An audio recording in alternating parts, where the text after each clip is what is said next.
Thank you, thanks for having me. Interesting use of the word agreed to follow Jeff Stelling there from Jan. When she sent me an email last week, I sort of thought, brilliant, how do you follow that? So my greatest memory of Hartlepool is going up there as the Grimsby Town reporter. For the first 20 minutes, Grimsby Town absolutely dominated this game. They were playing Hartlepool off the pitch. And then some Hartlepool player whose name escapes me, Jeff will probably remember him, hit a corker of a shot. Paul Groves headed it into his own net from 25 yards, and Grimsby Town went on to lose 8-1. But for the first 25 minutes, they were really nailing it. So when I knew I had to follow Mr. Hartlepool, I thought, great stuff. And I thought, what am I going to do? You know, I can go and talk about the Digital Olympics and all the rest of it. And I sat down at the dinner table with two of my lads who are 12 and 14. I said, I've got to go to this thing next week, and I've agreed to follow Jeff Stelling. And they just sort of looked at me and just said, unbelievable, Dad. So I said, well, yeah, thanks for that. He's amazing. That's Jeff Stelling. He's amazing. Oh, yeah, but you do watch the BBC as well, don't you? No, yeah, of course we do, Dad. Whatever. And I said, so what am I going to do? And they said, well, you've got no chance. You better just play a video. So inspired by my 14-year-old son, that's what I'm going to do, because even though Sky are quite good at sport and they do own quite a lot, what they didn't have, Jeff Stelling, was the Olympics. So this is a look at what the BBC delivered during the Olympics. This summer, the greatest show on earth arrived in London. To every athlete waiting, ready, prepared to take part in these games, welcome to London. But to bring the greatest show to the whole of Great Britain, we knew we needed one of the greatest broadcasting ideas of all time. Okay, no problem, we're standing by now. We decided to show every session of every sport, every day. We've got 14 hours a day here on BBC Three, 16 hours over on BBC One. And to make it available on television, radio, computers, mobile, tablets, and the latest connected TVs. We did it so the entire nation would never have to miss a moment. They punched the air! Great Britain are Olympic champions!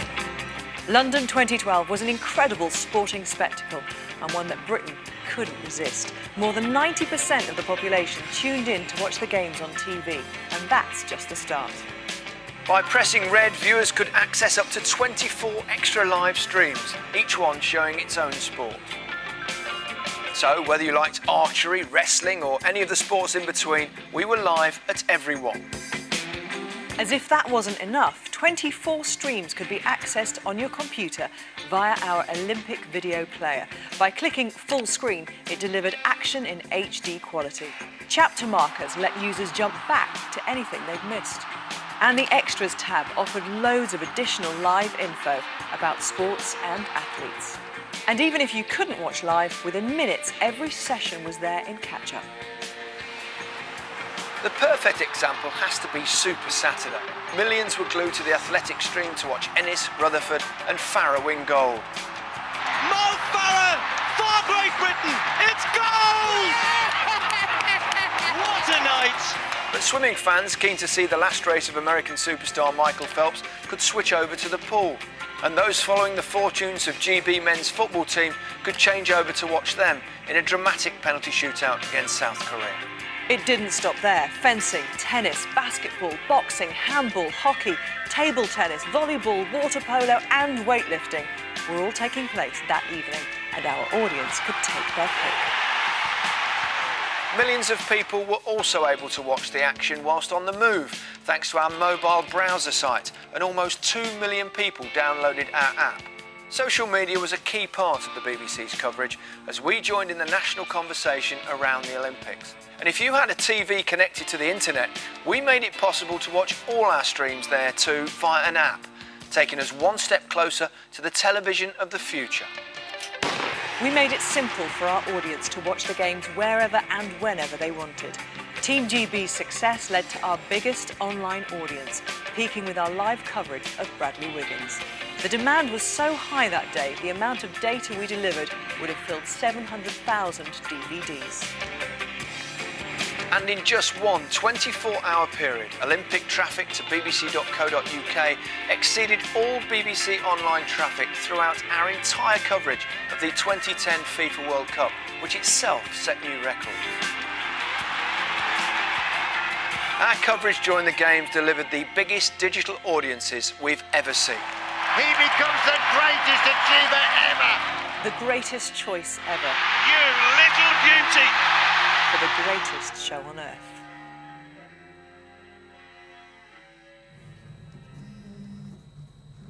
So you go, if in doubt, wheel out Lineker and Logan, I think is the sort of phrase for that. I'll try and cleverly go back to, there you go. So that was the Olympics, as done by BBC Sport, and here are some of the numbers just to go over them again. 57 million global browsers, the whole of bbc.co.uk, but we were setting records virtually every day across BBC Sport Online and Interactive and the Red Button. 10.4 million people, and that was, I think, 8.2 or 7.8 of the people in the UK. So you think about it, that's probably 1 in 6, 1 in 7 people were clicking on BBC Sport to find out what was happening. And 66% of the online UK adult population came to the BBC online to see what was going on, to follow the Olympics. And 2 million downloads to the app, 2.3 million browsers on tablet, and that's been a real growth market now. The way that journalism is evolving and changing is sort of staggering, really. But even though the video was the sexy bit, and that was the thing that, you know, we sort of showed off and they never miss a moment, we broadcast across Red Button and online 2,000 hours of 24 different sports, and we had live streams of 24 different sports, I think on 3 or 4 different occasions. Text was still king, so has everybody got one of these things with them today? I'm guessing you all have. People were still coming to this and still coming to the desktop because, you know, it was the middle of the day, people were at work, people were out and about. So the video was amazing and it was sexy, we did all this wonderful stuff, but actually people just wanted the text and the information. And they also wanted it live, and that's been a real change. If you think about what Jeff Stelling does now on TV, and someone asked a question about grandstand earlier, people don't want that as much now. Actually, they want it live. So you're thinking about, you know, the last 5 days, we've had the World Track Cycling Championships on the BBC. It's not Premier League football, but we've done loads of it, and we've done hours upon hours of it, and we've done it live, rather than wait until this Saturday and give you a 30-minute edit of highlights. Actually, people want it now. And the audience during the Olympics wanted information. You know, there are 250,000 people every day coming just to look at the medals table. And every time whoever it was happened to get a medal, you could see the medal table page just ticking over, because that's all they wanted to do. They just wanted to say, where are we now, where are we now? And as we crept up as those days went by, you sort of saw it evolve. And the biggest thing that we did, did anybody follow it on the BBC website? You saw the Olympic live text commentary did? So that had, oh, that's my phone, 4 writers at any one time. We had somebody monitoring Twitter and social media, pulling in the best bits, pushing it out onto the live text. 2 writers down Olympic Park who were basically trying to watch 24 live sports between them and write everything that was going on. And then we had people monitoring text. We have a live sport organizer actually watching that, you know, subbing the thing. You know, because you think about all the work that you do, well, you know, you might look at it again 2 or 3 times before you submit it, a dissertation or a paper or whatever, piece of work. These guys have to get it right like that, because if there's about 1.5 million people, I think, were reading the live text every day. Well, if you get a word wrong in the live text, or you get a fact wrong in the live text, a bit like Jeff when he's doing, you know, Soccer Saturday, people are pretty quick to tell you about it. All over Twitter, it makes you look an idiot. But how many words did you think we published? So 8 a.m. to midnight, we did that for 17 days. There were 3 sessions, simply because it was so enormous. So 8 a.m. to midnight for 17 days long. How many words do you think we managed to produce? So A, 275,000. B, 425,000. Or C, 560,000. Go for C? Yeah. You clever bunch of buggers. So C, 560,000 words across 17 days. That's the equivalent of 3 novels. Probably not 3 Tolkien novels, but probably 3 sort of 50 Shades of Grey, I would imagine. Albeit without the Red Room, because I don't think that would have gone down too well. But yeah, that's the scale of the operation. Whereas in, you know, if you think about what we might have done 20 years ago before the internet existed, we might have done 10, you know, newspapers would do 10 pages a day. But how do you capture it now? Because is everybody on social media? Everybody's on Facebook, aren't they? Everybody's on Twitter. If you want to find out something that's happening, you don't want to wait until tomorrow morning now. You want to find out, well, actually, I want to know now, so go and tell me now. And there are a plethora of sources. So lots of these, 560,000 words might have got read at the time. I'm guessing not many of you, because I certainly hadn't until I went back to August the 1st, have even looked back at, as it happened moments of those live texts, because actually journalism is so disposable now in this form, is that you just want to know what's happening there and then you want to move on.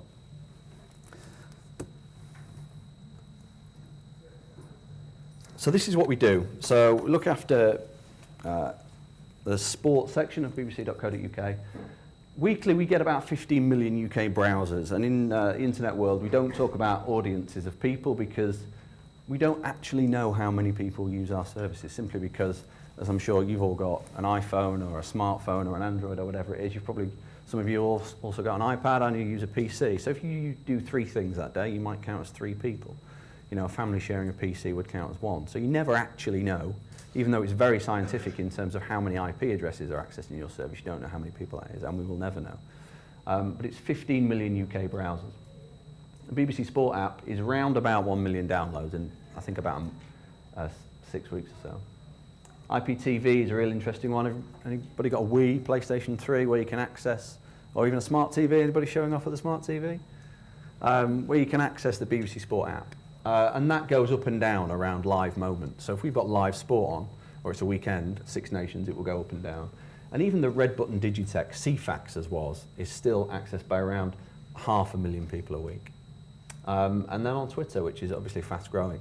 So last June, just before the Euros, the BBC Sport Twitter account had about 250,000 followers. It's now up to about 890,000 or something like that. Without really any great deal of effort on our part, we're just churning out sports news effectively, and that's a massive growing area for us. And this is why we have to. This is why we have to be on top of a game. So there are all these different things. It's not like in the old days where you just had to, actually there was CFAX, and there was a website which was all about desktop because it was all about people at work. There are, I think, about 200 different Android devices now. So when people I've spent the last few weeks haranguing me on Twitter saying, why haven't you built the Android app for BBC Sport yet? Because it's not like building for Apple, you included. Building for Apple, actually, when you build for Apple, you build one thing. You build for Android, that's a hell of a lot of different stuff. So you have to find a way of being really clever, and I'm not really clever, but the guys behind the scenes are. And they build something that works on every platform. And that's why it's difficult. There are so many of them. And that's why our journalism is changing so much. And that's what I want to talk about today, really. So even I'm sport, and I'm a bit of a sports geek, not quite an obsessive, but journalism as a whole is changing. It's not just about sport. Journalism is very much about now. So how many of you buy a newspaper every day? Not all of you. How many look at the news on your smartphone, your iPad, your whatever it is? So that's everybody. So that's why journalism is changing, because you can just access it wherever you want. And I'm exactly the same. I read newspapers at work because they're free. I don't buy them. Very rarely do I buy a newspaper because you can get it all online.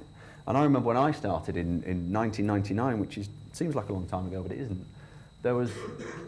This was at the Grimsby Telegraph. There was one computer in the middle of the office that had access to the internet, and it was on a modem. And I just left uni, 21-year-old, thought I was the bee's knees, as we all do when we just left uni. And I was sat there going, trawling through the internet to write features about new stadium, because Grimsby Town were talking about having a new stadium back then, even in 1999. Still hasn't arrived, by the by. And I was just churning through and everybody's going, what are you doing? I said, well, look, it's like a library, but it's on the computer. It's really unbelievable. But it was fantastically slow. Because now, it's about the audience. It's about where do you want your content? Actually, if you're out shopping on a Saturday afternoon, or if you've got to take the kids swimming, or if you're down the pub on a Saturday night, you can watch Match of the Day if you like. You can just stick your iPhone on or your Android and you can just watch it. Because that's what journalism has become. It's about the here and now. It's not about, I can get up, I'll read it in 36 hours or whatever. Actually, we want to know it now because then we want to move on. And you only have to see the coverage of the Oscar Pistorius case last week, which was fascinating and was all over, BBC News Channel were running it when they were doing the bail hearing. but actually they're also doing a live text. And I hate the phrase live blog. I don't know why. The phrase blog, it just really grates with me. But it's just about now. And the problem is it's also about everybody else. So you can all do it. You can all go on Twitter and do, you're doing a live blog of this today. You can go and do whatever you like. So for us, that's real competition. It's not about us anymore. I remember, again, when I started out, you might remember years ago, you would go on a Saturday night, and if you wanted to read the match report, well, you would hang around outside the newsagents at 5:30 on a Saturday, waiting for the Saturday football paper to come out. And I remember doing that myself as a kid. I actually don't do that now. Well, it's 3:20 and they've just scored, so I want to read it. I want to read about it now. So it's about giving the audience exactly what they want, and it's not about us anymore. It's very much about just delivering to that brief. So what does that mean for BBC Sport? And you can sort of take this and talk about any form of journalism, really. It's about tailoring the journalism to the platform. And you all probably do this every day. So if you tweet, you've got 140 characters, and you want to be really clever, and you want to be quite funny, and you also want to be casual, because everybody's after a retweet. Everybody's after trying to pick up a few followers, because there's a bit of ego in Twitter, isn't there? Oh, look at me, I've picked up 3 new followers today. Woo! But that's all about tailoring journalism. So how do you do a bit of journalism in 140 characters? Can it be done? Well, of course it can be done. You could do the story of World War II in 140 characters if you tried hard enough. And actually, for you guys starting out, Twitter is a really good exercise because it makes you write tight copy. Okay, so it's not about waffling for 1,000 words, it's about tight copy and whatever it is. So tailoring that journalism to the platform, we look at mobile now, people want short, snackable content. And snackable, horrible word, but it's exactly what it is. People want it like that.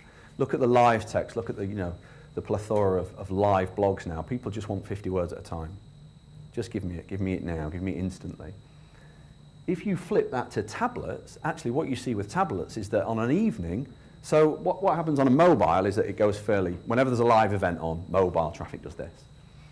On a tablet of an evening, tablet traffic picks up. Because what people are doing, is it fits with their lives. They get home, have their tea, they might put the kids in bed, or they might just sit down and they're in chillax mode. So by 8 to 9, 10 p.m, tablet traffic goes up. So how do you as a journalist convert and tailor your journalism to meet that? So that is actually the time when most people are probably going to sit down and they've got a longer attention span. They might read 1,000 words on something that they're not going to read on the bus or the tram or the train on the way to work, because actually they just want to have a quick catch-up. Very much like our gossip column, which takes on to sort of digital curation. The gossip column on BBC Sport, is everybody, some people are aware of that, a lot of people are aware of that. What the traffic does at that in the morning, it's 7 a.m, it's massive, and then it just gradually tapers off for the rest of the day. Because you're just coming and arriving and telling me what's in the news today. Just tell me what's in the news and then I'll go away again.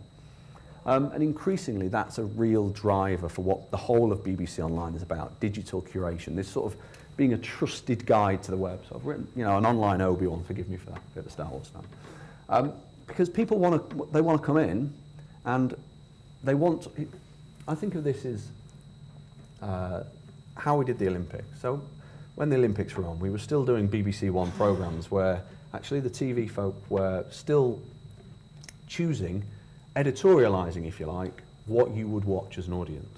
Over on the red button and online, you could watch and choose from one of 24 different sports. And that's exactly what we do in the digital world, is that we have to bring it all together and give you the choice. And if you read Sports Day Live on the BBC Sport website, go and have a look at that and see how we're doing that.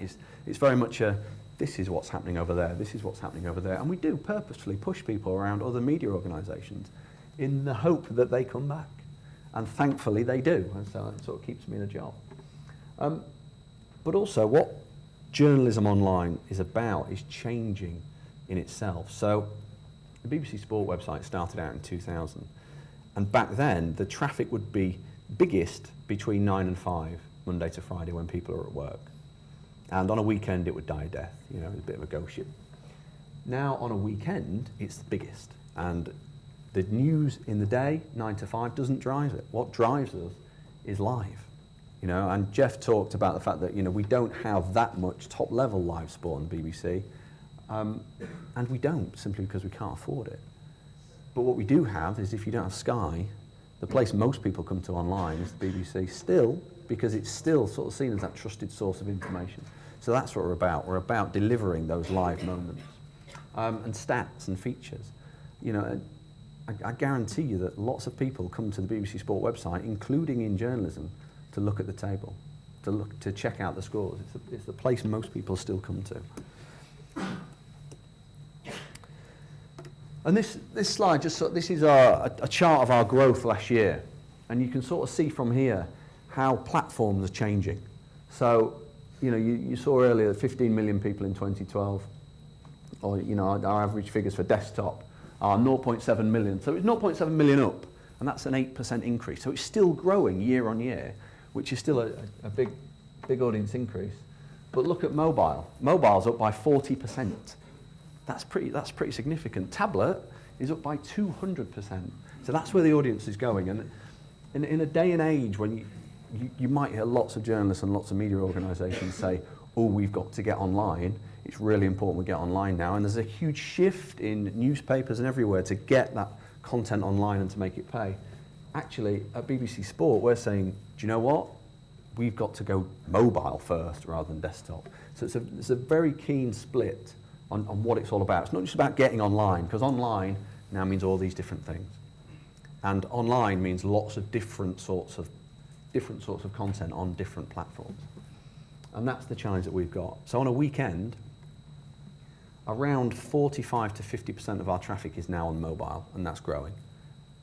And sooner or later, at some stage this year, mobile will actually overtake the traditional desktop usage, simply because that's what people want. You've all got the internet in your pockets. You wake up every morning, and after you've shaken the hangover out your head, or you know, thought about what you're going to have for breakfast, you will check your phone to find out what's going on in the world. Either be that through Twitter or Facebook or websites, whatever. You don't wake up, you know, very few people wake up now and go, I must pop down to the shop for a newspaper. Because you know what, that might take you 10 minutes. And rolling out of bed with one eye open and reading, you know, the app that you've got on your phone, that takes you about 15 seconds. So that's why people are changing. We're just adapting journalism to people's lives.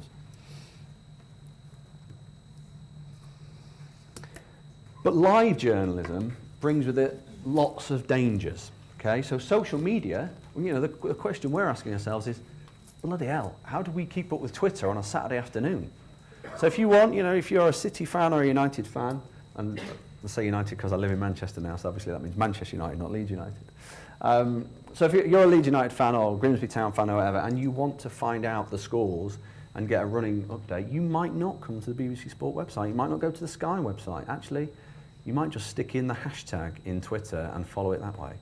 And to media organisations, that's a real danger, because actually, you know, we're journalists. We want you to come to us, you know.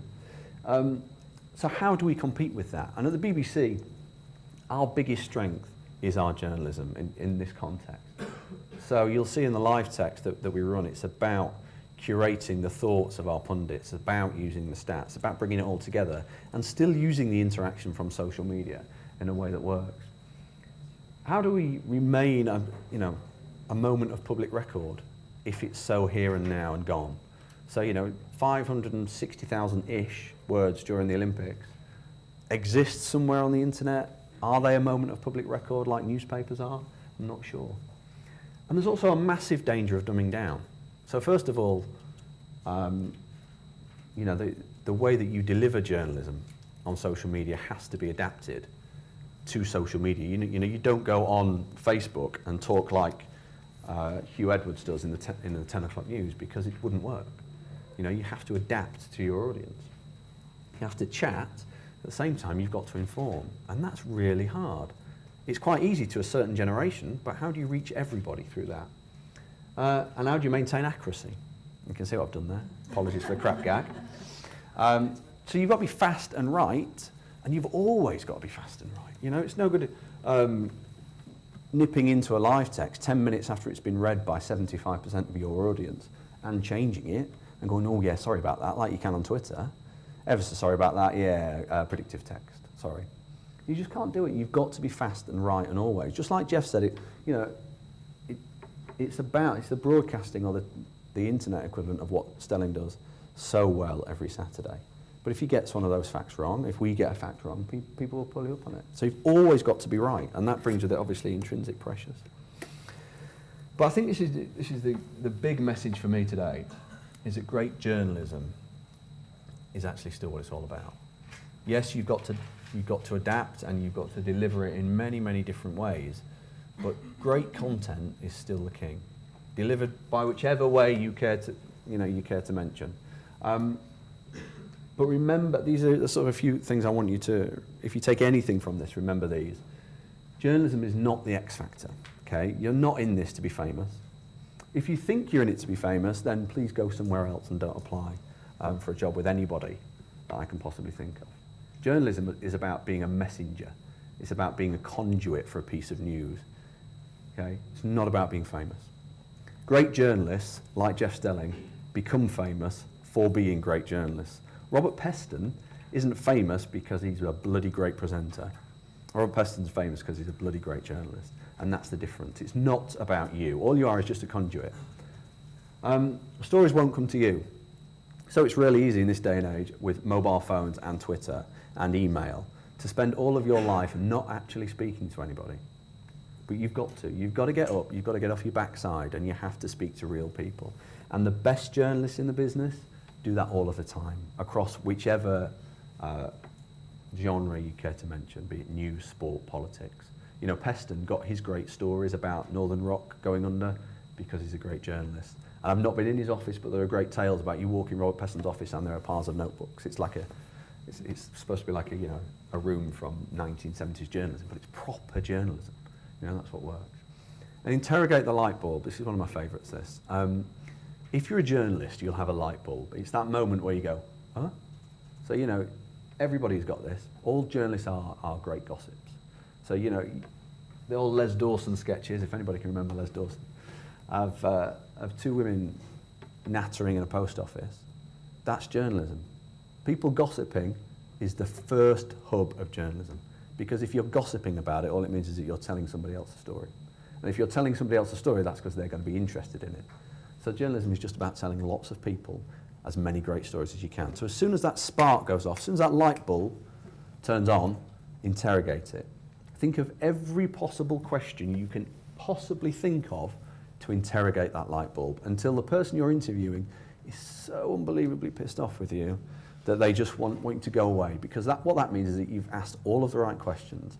And don't be afraid to ask the stupid questions, okay? It's not, as I say, it's not the X factor. It's not about being famous and making a great statement. This is about getting information and passing it on to other people. And Jeff talked about being lucky. I don't think Jeff was lucky at all. I think Jeff just worked hard, and he was very, very good. And that, you know, the harder you work, the luckier you'll get. If you are lazy and think things are going to come to you, they won't. If you work really hard, you'll get opportunities.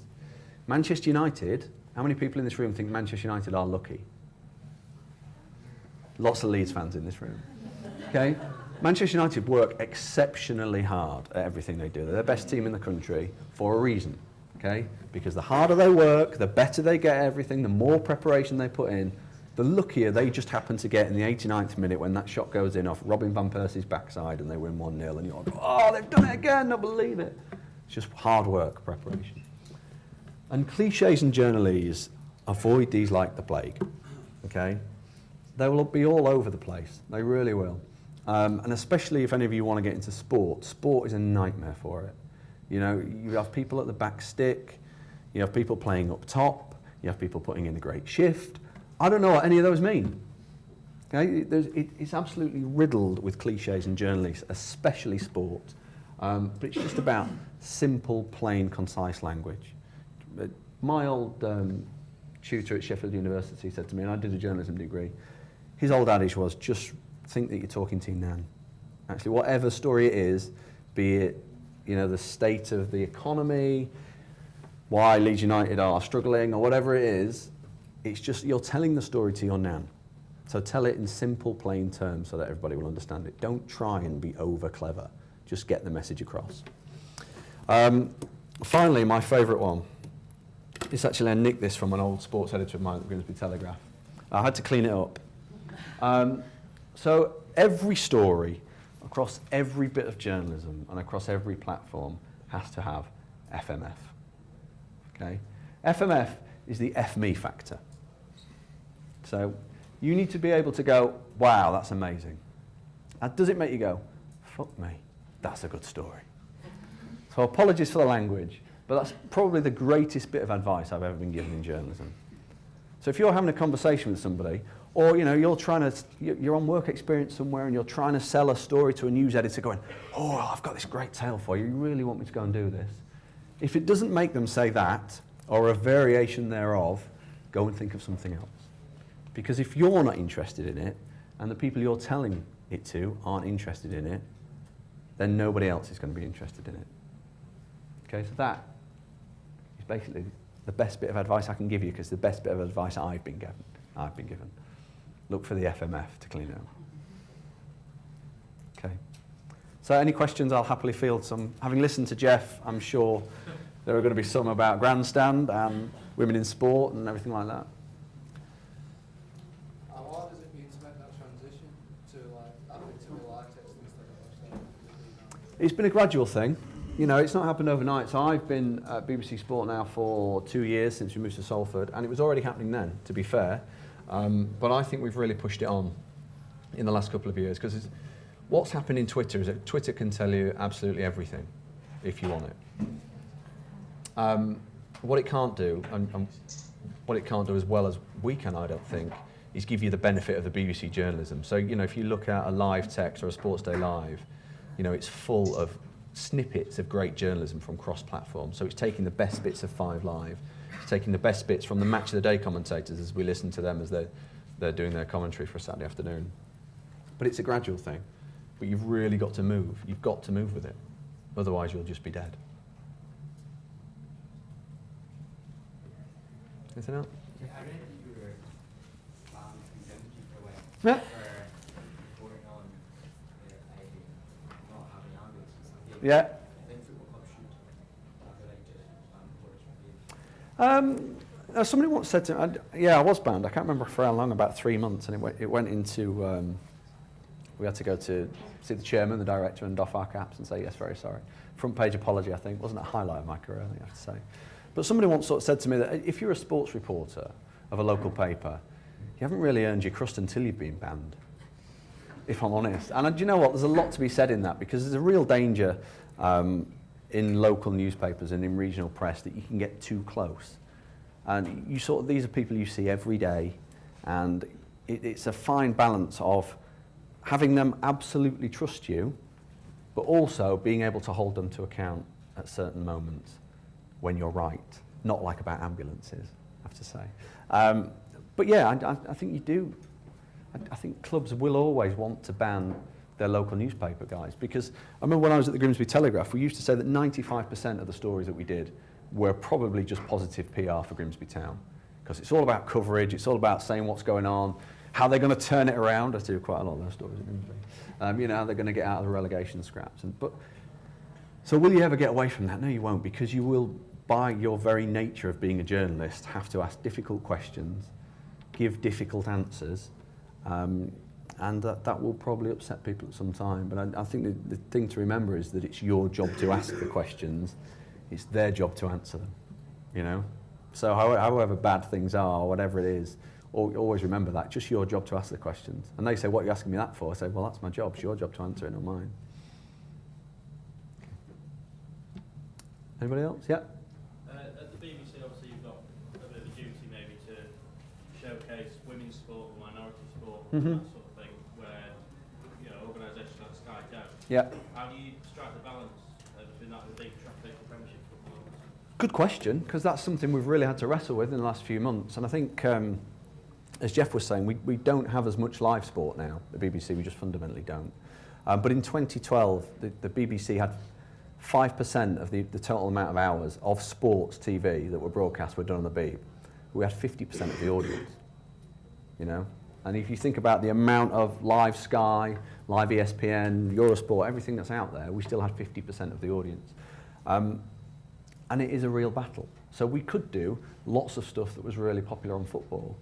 Like, I think that the BBC and BBC Sport in particular has now almost got a moral responsibility as a broadcaster to really push the agenda of women's sport, of minority sports. And we really set something up during the Olympics and the Paralympics that we've got to continue with.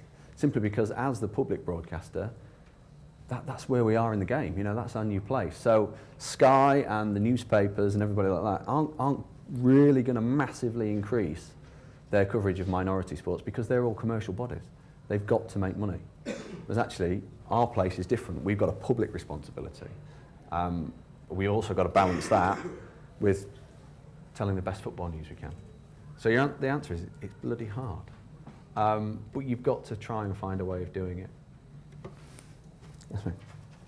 How big a loss of people like Jake Humphries to the BBC, and how much does money talk with top journalists and broadcasters like that? Oh, that's a good question. So my boss is also the head of F1. So I have to be really careful with what I say. No, I think like anything, in the BBC, we know we can't pay as much as the commercial bodies, be that in broadcasting, in written journalism, radio or TV. We just can't. I mean, Jake is obviously a big loss because he was, you know, the Three Amigos on F1 were a brilliant team, and they won, I think they won BAFTAs and all sorts of TV awards, and they had a great chemistry. On the flip side of that, Susie Perry comes in as somebody who absolutely gets motorsport. She's really passionate about what she does, and I think Susie will be great. You know, it'll be hard for her, but that's sort of almost a world we live in the BBC.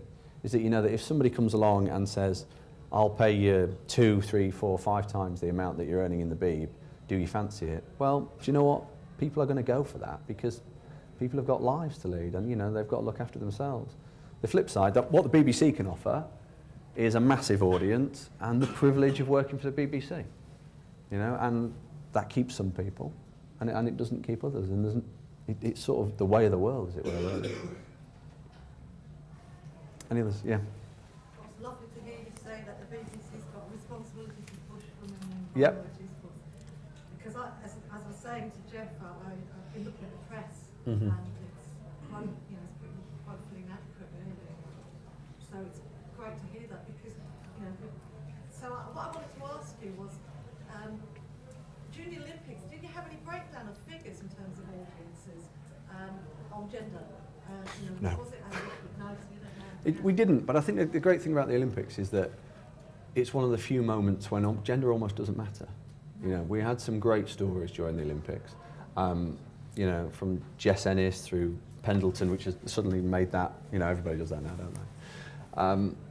But you don't get that breakdown. I think the difficulty, and it has been a difficulty, has come afterwards when we've gone, right, okay, we need to continue this, but how are we going to do it? Because you know, we know for well it's not as popular with the audience. So women's cricket is not as popular as men's cricket with the audience. But how do we balance that? How do we find a way of going, well, what we need to do is actually educate people in that you know that this is important. And the audience figures aren't as big, but you just sort of have to take that on the chin. So we sent somebody over to the Women's Cricket World Cup. You know, we sent a reporter over. We would never have done that in a million years before the Olympics. We might have talked about it. We wouldn't have done that for the Olympics. We literally sent a web journalist over to write all about women's cricket and follow the England team. And, you know, we just wouldn't have done it. So, I mean, that's one tangible example of things that we're doing now that we wouldn't have done in the past. And even to the point that if you look at the front page of the BBC Sport website, we make a real effort to make sure that women's sport is showcased on there. And we've also had to make sure that we've increased the content. I think the key thing is not to do it in a tokenist way. So if I suddenly, you know, start spouting onto my teams, we need to be covering the England women netball scores today really heavily, well, people are probably going to shake their heads and tut at me and say, what are you doing that for? If you can tell me about the England netball player who's overcome adversity or she's got a great backstory and actually make it about a great piece of journalism, then the sport will come with you. So it's not about covering sport, it's about getting under the skin of it, telling the great journalism that lies within, and actually just picking people up and taking the sport alongside it. Thank you. Yeah. I was just wondering, you know, when you actually did the Olympics digitally, Mm-hmm. how long had you sort of planned, you know, initially to do it? Was it quite a long process, a couple of years in advance? A decision that predated me. So the decision I think was made in 2005 that it was coming to London. I think it was post-Beijing that they took the decision to stream the 2,500 hours. I think there were times when very clever people probably regretted saying that, but it worked.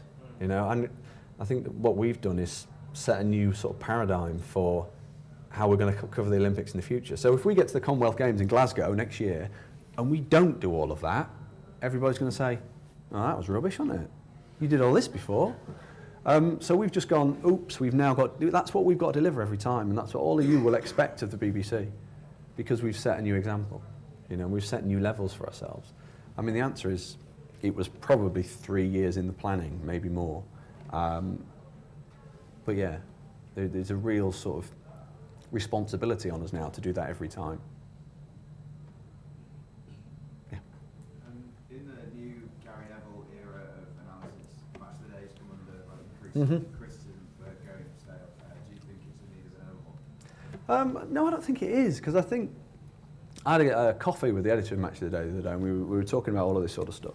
We were talking about how it's changed, and you know, it now includes sort of meaty highlight edits of every game, actually, whereas in the old days they might have just voiced over Norwich City really quickly and then forgotten about them. Undoubtedly, there will be some people who think that Match of the Day needs an overhaul, but equally, I can guarantee you there are some people who think Match of the Day is absolutely amazing. And the Match of the Day audience is very split, but it's also quite old and quite traditional. But Match of the Day, at doing what it does, is a bloody good product, and 4 million people a week will still watch it on a Saturday and on a Sunday. It's interesting, we were having sort of a chat with the Match of the Day editor before the weekend, and he says that, you know, the pundits, so Alan Hansen, Alan Shearer, again, are really top drawer at what they do, but they get 30 seconds maybe to analyse a game. Gary Neville on the Monday Night Club might get 15 minutes. So, you know, Gary Neville is really good at what he does, and I think by having somebody who's come in as so current and so forthright with his opinions, actually it's probably made everybody sit up and take notice and go, oh, he's good. But that's just, you know, that's just competition within the marketplace. And, you know, just like I would expect whenever I bring somebody in on my team to put my chief writers under pressure, that's exactly what the marketplace is all about. Looking around and going, oh, they're good, we better catch up, or we better be on our toes, or whatever. But yeah, I mean, if you can think of a way to analyse a game in 30 seconds, that's often what Shearer or Hampton have to do, simply because BBC One time on a Saturday evening is a little bit tighter than the, you know, Monday Night Football on Sky, where they might have 2 or 3 hours to fill.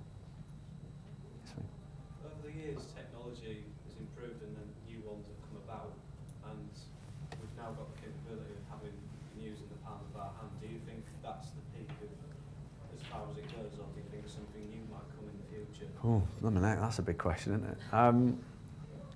So I honestly don't know is the answer. I mean, the fact that news now will always be mobile, whatever it's mobile on, is the question, isn't it? You know, and if you think in 5 or 10 years' time, we'll probably have a TV which is also your computer and can do everything that does, and you'll probably go shopping through your TV and everything like that. And I was reading last week that Apple are supposedly working on an Iwatch. I mean, that could see us walking around like Captain Kirk, couldn't it? You know, all sort of gazing at our wrists and holograms coming out your, I don't know, who knows? I think the one thing you can be guaranteed is that news will be mobile. But what it's mobile on, you know, I mean, maybe you have a chip inserted on the back of your hand so that you can have a hologram like Princess Leia in Star Wars. I don't know, but it will always be mobile, that's for sure. Yes. Do you reckon the BBC will try and get someone like Jamie Carragher to rival Gary Neville?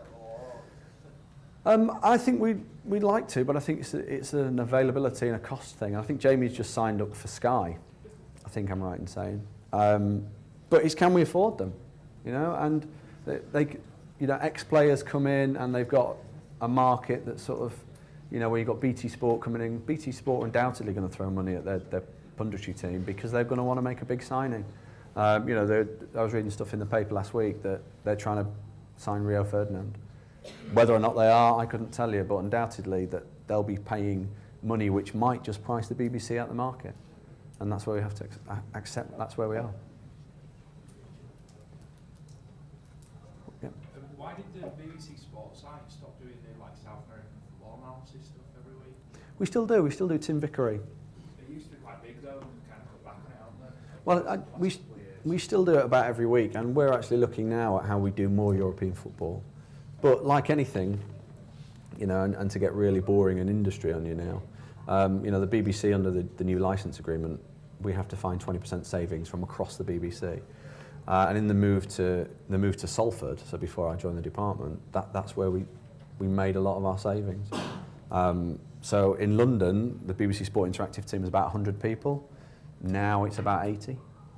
So with 20 fewer people and a smaller budget and everything else, then inevitably you sort of have to look and go, something's got to give. And if then we want to divert some of that resource onto making sure we're doing women's sport justice or anything else justice or Paralympic sports, something's got to give somewhere. So it's always a tough editorial decision.